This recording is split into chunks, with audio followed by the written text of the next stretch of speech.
At the outset of the 20th century, poverty and repression across the world drove many people to make a new life in the United States of America. Ships would arrive at Ellis Island in New York City, where they would pass beneath the Statue of Liberty. Few would know the words carved beneath, written by American poet Emma Lazarus, whose family of Sephardic Jews fled persecution in Europe generations before. Give me your tired, your poor, your huddled masses yearning to breathe free, the wretched refuse of your teeming shore. Send these, the homeless, tempest-tossed to me. I lift my lamp beside the golden door. In 1911, a 9-year-old Jewish boy arrived from Poland to join his father in Manhattan's Lower East Side in New York City. He was Meyer Lansky, who would one day become the most successful American gangsters of all time. America might have meant freedom for the immigrants, but it was no free ride. Those who stayed in New York were often limited to the ghettos that formed around those who had similar languages or spoke the same languages. The Lower East Side of the city held immigrant districts including Scandinavians who left for America, as did many Germans, due to economic depression, political corruption, and agricultural failure in their homelands. Many people in Norway and Denmark were religiously persecuted. The Chinese, driven by poverty, settled around Mott Street, Pell Street, and Doyer Street. Many Irish had arrived 2 generations earlier following the Great Famine in Ireland that killed over 1 million people and forcing 1 million more to America. Italians from southern Italy came to escape poverty and exploitation by the criminal groups, later known as the Mafia. Unfortunately, many criminals shared the same ships, having failed to rise to the top in their home country. But the largest group, from 14th Street to the Brooklyn Bridge, with 500,000 residents, by 1916 was comprised of Jewish immigrants. Why did they stay in New York, where they lived in squalid, cold-water, dark, overcrowded apartment blocks? Because simply getting to America took most of their money. They couldn't afford to go farther inland. Traditionally, the street gangs that roamed Manhattan were homegrown Americans, Irish immigrants, and one of the first American-Italian mobsters, Paul Kelly, real name Paolo Antonio Vaccarelli, a boxer and brothel keeper. The gangs, colorfully known as the 40 Thieves, who operated in the 5 Points neighborhood, the Bowery Boys, the Dead Rabbits, who were pickpockets, robbers, and included Hellcat Maggie, who wore brass-capped fingernails. Racketeering and prostitution were run by the legendary 5 Points gang itself, a mob that eventually fought it out with Paul Kelly, who had over 1,000 hoodlums and incorporated the early Jewish gangs. It was into this world that teenaged Meyer Lansky found himself. After all, the streets were the only playground, and most kids admired the winners of the battleground. The organizer of the Jewish gangs was Monk Eastman, who had his own gang at the turn of the century, which became one of the most powerful street gangs in the city. Eastman was imprisoned, served in World War I, and was shot and killed in 1920 by a corrupt official in Lower Manhattan. It was time for the rise of the Jewish mobs, and the Italian Cosa Nostra, a phrase meaning simply our thing. As a teenager, Meyer Lansky met local kid Benjamin Siegel, later called Bug Siegel by the newspapers. Siegel was one of a gang on Lafayette Street who stole cars at a time when Lansky was profiting from a small gambling syndicate. Yet it was the coming of Prohibition, the ban on sales of alcohol across the USA, that transformed the economics of crime in America and turned small-time gangsters into multimillionaires. In January 1920, a constitutional amendment began operating under the Volstead Act, closing bars and liquor stores. With the manufacture, importation, sale and transport of alcohol now illegal, it was unavoidable that gangsters stepped in to meet those services. Some of those who had operated bars opened speakeasies in cellars and converted premises.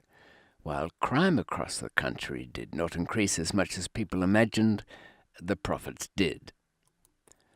Another friend of the teenage Meyer Lansky was Italian-born Charles Lucky Luciano, who had attempted to extort protection money from Lansky. Lansky fought back, and the two became lifelong friends. By 1919, Luciano had links to those who would become top mafia bosses, mafia leaders, including Vito Genovese and Frank Costello, a former member of the Five Points Gang. That same year, Lower Manhattan gang boss Joe Masseria recruited Luciano as one of his gunmen. Around the same time, Luciano and his friends did much of the dirty work for famed gambler Arnold Rothstein, who had visions of turning organized crime, especially in gambling, into big business. Rothstein was born to a wealthy Jewish family, yet was addicted to the thrill of gambling. He would be killed for refusing to pay a gambling debt in 1929. Although well-educated, he was a risk-taker of the kind that Meyer Lansky was not. Under these influences, and with a natural intelligence and the perfect connections throughout the underworld, Meyer Lansky became the ideal broker and money launderer for the mob.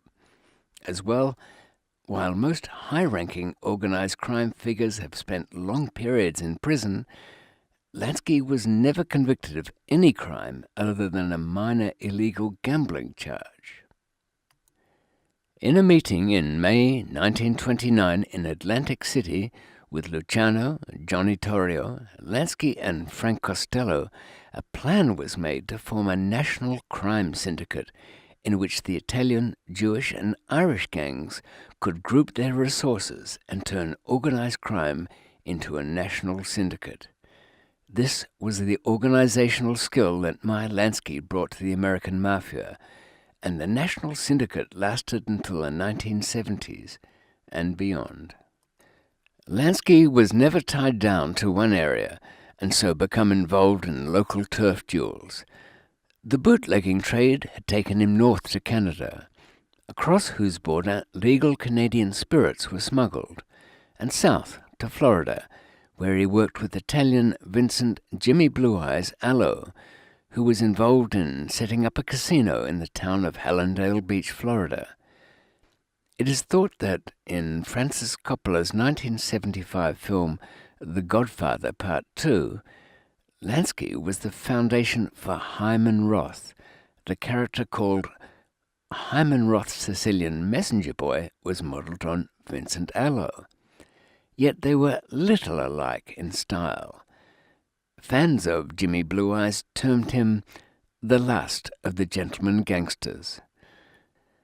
During the rise of American Nazism in the 1930s, and when Israel was being founded between 1945 and 1948, Lansky claims to have broken up an American Nazi rally. Such anti-Jewish rallies had become common enough. For months, Lansky's workmen effectively broke up one Nazi rally after another. As writer Rockaway notes, Nazi arms, legs, and ribs were broken, and skulls were cracked, but no one died. Lansky and over a dozen of his men wanted to prove that in America, the Jews would not take to becoming victims. During World War II, Lansky was reported to have aided the Office of Naval Intelligence's Operation Underworld, in which the government recruited criminals to watch out for German infiltrators and submarine-born saboteurs. Lansky helped arrange a deal that would secure the release of Luciano from prison. In exchange, the Mafia would provide security for the warships that were being built along the docks in New York Harbor. So, Lansky used this wartime opportunity to help his longtime friend and associate Lucky Luciano. On June 7th, 1936, Luciano had been convicted on 62 counts of compulsory prostitution. That month, he was sentenced to 30 to 50 years in state prison. By 1938, Luciano stepped down as Genevieve's family boss, and Frank Costello formally replaced him. Despite his tough reputation as a youngster and early ruthless violence, Lansky knew that when it came to running an illegal business, it was the business that mattered, and using violence and threats against established American authorities was a dangerous substitute for brains, bribery, and cooperation. Lansky's gambling casinos in Florida and New Orleans ran unhindered until after World War II, when Lansky saw that moving to a nearby and compliant foreign country was the only way to hold off arrest by the ever-increasing power of the FBI, America's National Crime Agency. Lansky's casinos always paid on winnings. He had seen enough unprofitable violence to know that small-time cheating is never profitable in the casino business. Meanwhile, Lansky's friend Ben Siegel was creating organized crime's control of gambling in Nevada on the West Coast. In 1946, Lansky convinced his New York Mafia connections to place Siegel in charge of Las Vegas, and became a major investor in Siegel's Flamingo Hotel. Siegel began a spending spree. He demanded the finest building that money could buy at a time of post-war shortages. As costs soared, his checks began bouncing. By October 1946, the costs were above $4 million. By 1947, the Flamingo's cost was over $6 million. That's equivalent to $60 million today. The Flamingo opened on December 26, 1946, at which time only the casino, lounge, theater, and restaurant were finished. Although locals attended the opening, few celebrities materialized. A handful drove in from Los Angeles despite the bad weather. Lansky attended a secret meeting in Havana in 1946 to discuss Siegel's management of the Flamingo Hotel. Siegel was given a reprieve, and more time and money. But his fortunes did not improve. On the night of June 20, 1947, as Siegel sat with his associate Alan Smiley in Virginia Hills, Beverly Hills home, reading the Los Angeles Times, an unknown assailant fired at him through the window with a .30 caliber military M1 carbine, hitting him many times, including twice in the head. No one was charged with killing Siegel, and the crime remains officially unsolved. 20 minutes after the Siegel hit, Lansky's associates, including Gus Greenbaum and Mo Sedway, walked into the Flamingo and took control of the hotel. According to the FBI, Lansky retained a substantial financial interest in the Flamingo for the next 20 years. Lansky said in several interviews later in his life that if it had been up to him, Ben Siegel would be alive today. Siegel's death marked a power transfer in Vegas from New York's five families to the Chicago Mafia. Lansky stepped back from Vegas operations, but is believed to have both advised and aided Chicago boss Tony Accardo in initially establishing his hold. After World War II, Luciano was paroled from prison on the condition that he permanently returned to Sicily. However, Luciano secretly moved to Cuba, where he worked to resume control over mafia operations.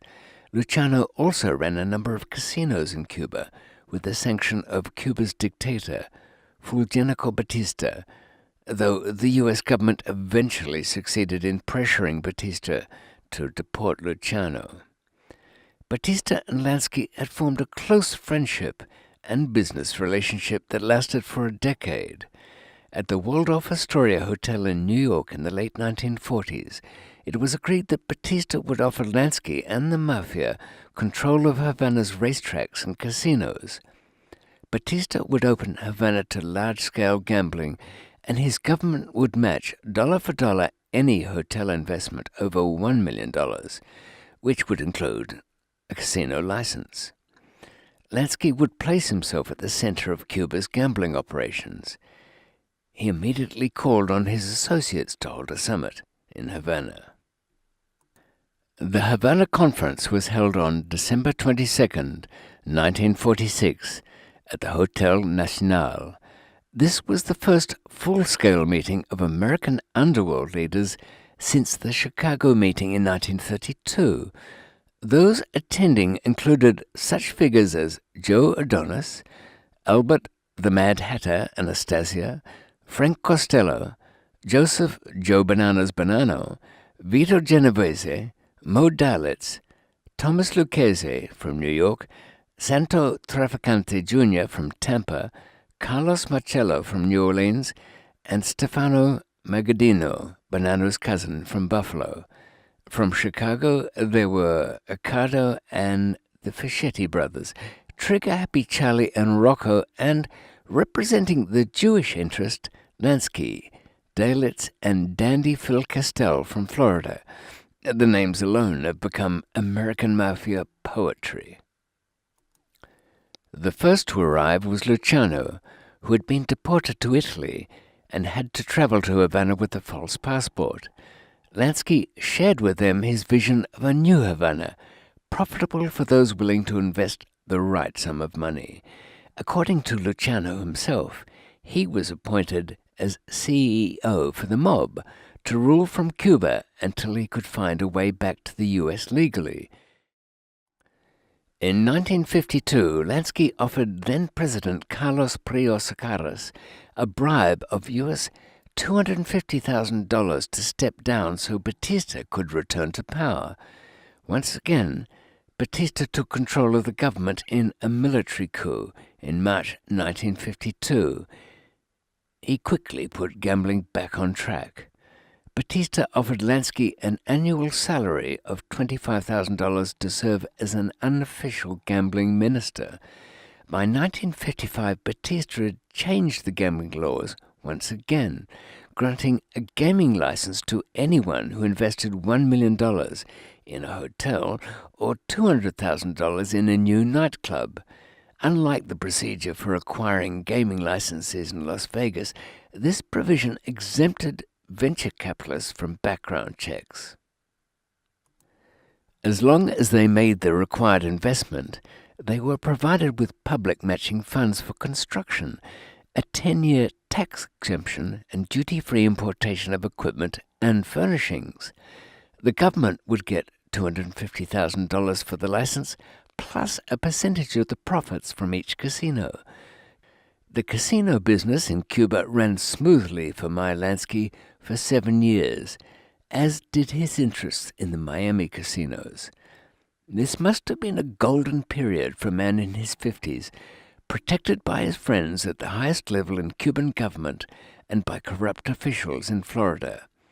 In the first year of operations at his 440-room, $18 million Habana Riviera, profits ran to over $3 million. In 1959, everything changed, not just for Meyer Lansky, but for all of Cuba. On New Year's Eve of 1958, while Batista was preparing to fly to the Dominican Republic and then on to Spain, where he died in exile in 1973, many of the casinos, including several of Lansky's, were looted and destroyed. The 1959 Cuban Revolution had begun. On January 8, 1959, Castro marched into Havana and took over, setting up headquarters in the Hilton Hotel. Lansky had left the day before for the Bahamas. In October 1960, Castro nationalized the island's hotel casinos and outlawed gambling. This action essentially wiped out Lansky's asset base and revenue streams. He lost an estimated $7 million. With the additional crackdown on casinos in Miami, Lansky was compelled to depend on his Las Vegas revenues. Both Lansky and other mafia figures always held the hope that Cuba would one day again be theirs. Santo Trafficante Jr. would later admit to a congressional committee that he'd recruited other mobsters to assassinate Castro in the 1960s. Despite the CIA's backing in the Bay of Pigs invasion by U.S. expat Cubans, Fidel would stay in power until his death in 2016. As for Meyer Lansky, the former arch-manipulator returned to the United States, where, despite long investigations, the only charges that were pursued were those of tax evasion. In 1970, Lansky fled to Israel. Although the Israeli law of return allows any Jew to settle in the state of Israel, the law allows government to use discretion to exclude those with a criminal past. 2 years after Lansky fled to Israel, Israeli authorities deported him back to the U.S. The U.S. government brought Lansky to trial with the testimony of loan shark Vincent Fat Vinny Teresa. Lansky was acquitted in 1974. Lansky's last years were spent quietly at his home in Miami Beach. He died of lung cancer on the January 15th, 1983, aged 80, leaving behind a widow and 3 children.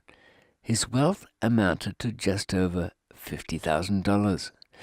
Talk persisted of secret accounts with hundreds of millions, but no one has found any proof. Despite nearly 50 years as a member participant in organized crime, Lansky was never found guilty of anything more serious than illegal gambling. He has a legacy of being one of the most financially successful gangsters in American history.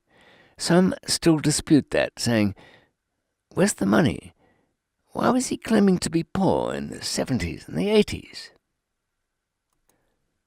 Yet, isn't that the definition of success in the organized crime world? To keep out of prison and leave people guessing? By that standard, Meyer Lansky was a kingpin.